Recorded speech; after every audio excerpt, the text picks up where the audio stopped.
हर हर महादेव। आज हम श्रावण महात्म्य के चौथे अध्याय को पढ़ेंगे। धारण पारण व्रत। ईश्वर ने सुनत कुमार जी से कहा, सुनत कुमार, अब मैं धारण पारण व्रत को कहूँगा, उसे आप सुनो। पूर्व प्रतिपदा तिथि को पुण्यवाहन कराकर मेरे प्रश्नार्थ धारण पारण व्रत का संकल्प करें। एक दिन धारण, दूसरे दिन पारण करें। धारण में उपवास तथा पारण में भोजन विहित है। व्रत करने वाला प्राणी मास की समाप्ति में उद्यापन करे। प्रथम श्रावण मास की समाप्ति में कीर्तन पुण्याहवचन कराकर हे मानद आचार्य और अन्य ब्राह्मणों को वर्ण करे। पार्वती शंकर की प्रतिमा को घट के ऊपर स्थापित कर रात में भक्ति द्वारा अर्चन करे। रात में पुराण का श्रवण कीर्तन आदि द्वारा जागे। सुबह को अग्नि रखकर हवन करे। त्र्यंबकम यजामहे इस मंत्र से तिल और चावल की आहुति दे। वामदेवाय विद्महे महादेवाय धीमहि तन्नो रुद्र प्रचोदयात् इससे घृत और चावल की आहुति दे। षडक्षर ओम नमः शिवाय मंत्र से खीर की आहुति दे। फिर पूर्णाहुति होम कर शेष कार्य समाप्त करे। ब्राह्मणों को भोजन कराकर आचार्य का अर्चन करे। हे महाभाग, इस तरह व्रत को करने मात्र से ब्रह्म हत्या आदि पातकों से मुक्त हो जाता है, इसमें संदेह नहीं। हे मुनि, अब आदर पूर्वक श्रावण उपवास की विधि सुनिए। स्त्री तथा पुरुष इस व्रत के लिए संयत आत्मा जितेंद्रिय होकर प्रतिपदा तिथि को सुबह व्रत का संकल्प करे। अमावस्या के रोज लोकेशंकर वृषध्वज भगवान शंकर का षोडशोपचार से अर्चन करे। ब्राह्मणों को वस्त्र अलंकार आदि द्वारा पूजन करे।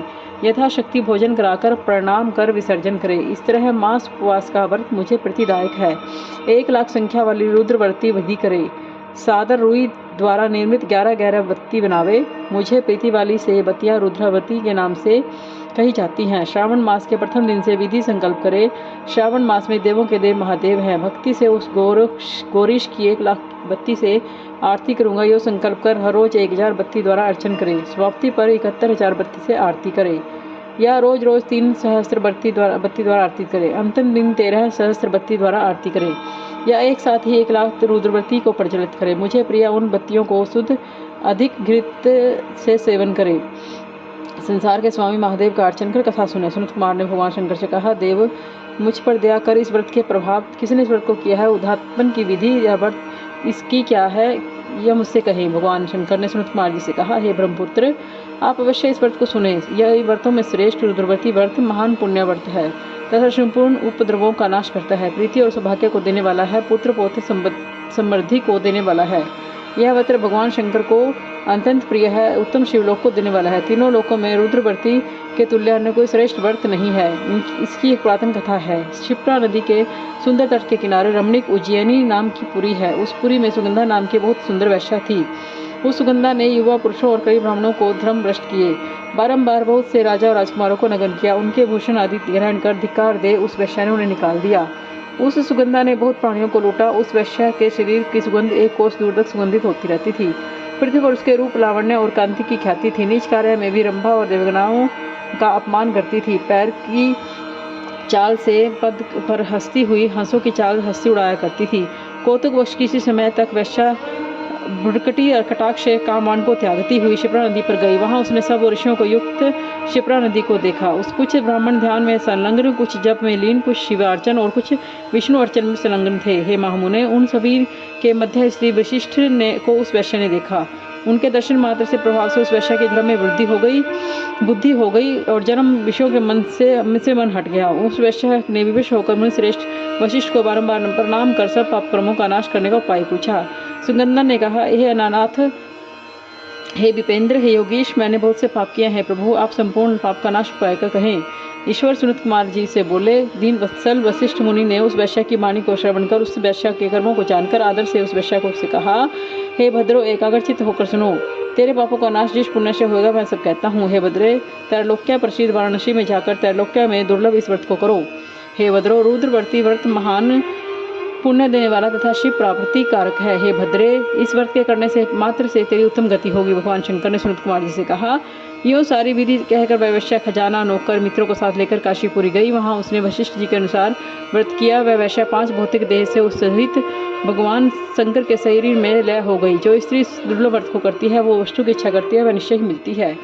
हे सुव्रत, माणिक्य व्रतियों के महात्म्य सुनो। हे विपेंद्र, माणिक्य व्रतियों के व्रत करने मात्र से स्त्री मेरे अर्धासन की हिस्सेदारी होती है। वह इसी महाप्रलयांत तक मेरी प्रिया होकर निवास करती है। व्रत पूर्ति के लिए इसकी व्रतोत्थापन विधि को कहूँगा। सर्वप्रथम पार्वती के सहित शंकर की प्रतिमा स्थापित करे।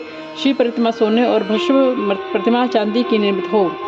विधि द्वारा अर्चन कर रात में जागे। प्रातःकाल सब विधि नदी में स्नान करे। भक्ति द्वारा आचार्य को वर्ण करे और गहरा ब्राह्मणों को सहित घी पायस और बिल्व होम करे। रुद्र सुक्त रुद्र ज्ञात्री और मूल रूप से होम करे। पूर्णाहुति पर आचार्य वह सिद्धि इस महीने में एक बार जप करने से मिल सकते हैं। दूसरे समय में किए गए नमस्कार प्रदक्षिणा में जो 1000 जप का फल मिलता है वह फल महीने में एक बार करने से मिल जाता है। मुझे इस प्रिय श्रावण माह में देह प्रायण करने पर जब सब वेदों के मंत्रों की अच्छी तरह सिद्धि हो जाती है। इस महीने में बिना पुरुष सुक्त पाठ के एक चिन्ह भी नहीं बितावे। जो इस अर्थवाद मात्र कहता है वह प्राणी नरक को जाता है। समिधा चरु तिल और घी से ग्रह यज्ञ करे। धूप गंध पुष्प नैवेद्य आदि से भेद द्वारा अर्चन करे। शंकर के रूपों को यथाचित ध्यान कर शक्ति द्वारा कोटि होम लक्ष्य होम और अयुत हवन करे। तिलों के विहाद्री मंत्र से हवन करे। इसी को ग्रह यज्ञ के नाम से जाना गया है। हे सुनुत कुमार, अब व्रत कहूँ। इस बार व्रत कहूँगा, आप सुने। हे आनंदे, आपसे मैं पहले रविवार व्रत को कहूँगा। रमणीय प्रथाष्टुन में सुकर्मा नामक का एक दरिद्र ब्राह्मण तथा कर्पण भिक्षावर्ती में तत्पर था। वह एक दिन सुकर्मा ब्राह्मण ने धान्य भिक्षा के लिए प्रथाष्टपूर्ण नगर में घूमते हुए किसी गृहस्थ के आश्रम में स्त्री को देखा। वह स्त्री आपस में मिलजुल कर रविवार के उत्तम व्रत को कर रही थी। उसमें उस ब्राह्मण ने देखकर उनको स्त्रियों ने अर्चन को जल्दी ही ढंक दिया। उस ब्राह्मण देव ने उन स्त्रियों से अर्चन को विधि को जानने की आशा की। वह बोला, हे साध्वी स्त्रियों, आप सबने व्रत का अर्चन को क्यों ढक दिया? आप दयालु हैं, मुझ पर कृपा करें। इस व्रत की विधि कहें, क्योंकि परोपकार के तुल्य तीनों लोक में अन्य कोई धर्म नहीं। समदृष्टि रखने वाले साधु पुरुषों को तो परोपकार करना ही स्वार्थ है। दरिद्र अवस्था में मैं दुखी हूँ, यह उत्तम वर्ण धारण कर मैं इस व्रत को करूँगा। इस व्रत के विधान का फल को भी मेरे से कहिए। स्त्रियों ने कहा, हे द्विजयित, व्रत में उन्माद और प्रमाद विस्मरण भक्तिहीनता और अनास्था करेंगे तो इस व्रत में तुम्हें कैसे दे दे। उनकी ऐसी वाणी चरण को श्रवण कर उत्तम ब्राह्मण ने कहा, स्त्रियों में ज्ञानी और भक्तियुक्त उत्तम व्रत को करने वाला हूँ। इस तरह उनकी वाणी सुनकर उन स्त्रियों में से एक प्रौढ़ा स्त्री ने रविवार के व्रत उसकी विधि उससे कही। श्रावण मास के शुक्ल पक्ष के पहले रविवार को मौन होकर उठे, ठंडे पानी से स्नान कर नित्य पान के लिए याचना की। ब्राह्मण ने नहीं प्रसन्न होकर दोनों बालिकाओं को राजा को दे दिया। दोनों बालिकाएं राजा को स्वामित्व को स्वागत प्रसन्न हो गई। प्रसन्नचित होकर बालिकाएं इस व्रत को पुत्र प्रादिश की युक्ति हुई। हे मुने, बड़े अवध्या को करने वाले इस व्रत को मैंने आपसे कहा है।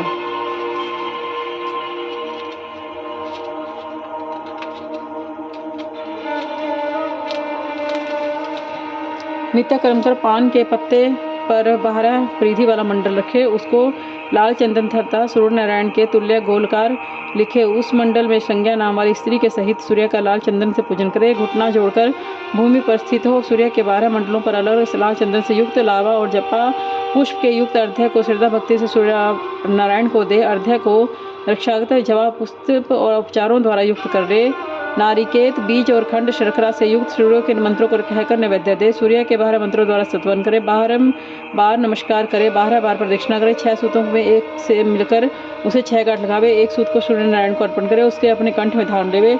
12 फल से संपन्न वायना ब्राह्मण को देवे। इस व्रत की विधि को किसी से न कहना चाहिए। हे विप्र, ये व्रत करने से निर्धन प्राणी धनवान हो जाता है, पुत्रहीन प्राणी पुत्र प्राप्त करता है, कोड़ी कोट से छूट पा जाता है। हे विपेंद्र, विशेष क्या कहा जाए, जिस वस्तु की अभिलाषा होती है वह साधु इस प्रकार के व्रत से प्रभाव से प्राप्त कर लेता है। श्रावण मास में 4 रविवार 5 रविवार होने के व्रत करे।